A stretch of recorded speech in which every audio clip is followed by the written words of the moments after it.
Morning mga langgay! Magpapalit na ako ngayon ng kumot, ng bedsheet at saka ng mga punda namin. Kung napapansin nyo, tinatanggal ko dyan isa-isa yung mga buhok na nandyan sa sahig namin.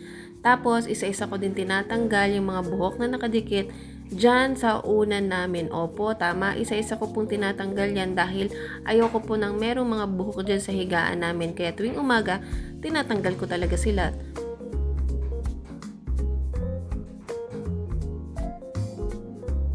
Pagtapos naman dyan, saka ko naman tatanggalin isa-isa yung mga punda namin dahil alam nyo ba, maglalaban na ako ngayon ng mga bedsheet, kumot at saka punda namin.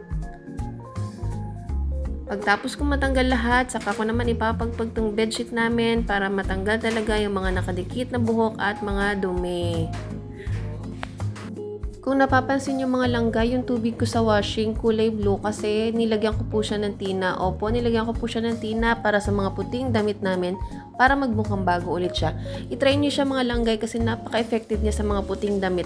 Nakita ko lang din yan sa isang vlog ni Miss Casey Cortez. Bigla naman may dumaan dito na nagtitinda ng langka.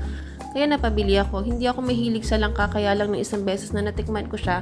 Masarap din pala pero ayoko siyang hinahalo sa mga pagkain lalo na sa mga lutong ulam at saka sa halo-halo.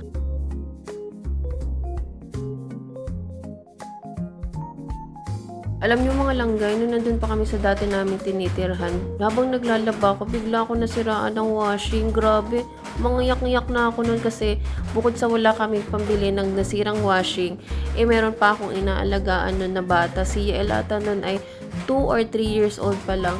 Kaya hanggat maaari ayoko nasisiraan ng gamit sa bahay, lalo na kapag pinaka-importanteng ginagamit mo pang araw-araw.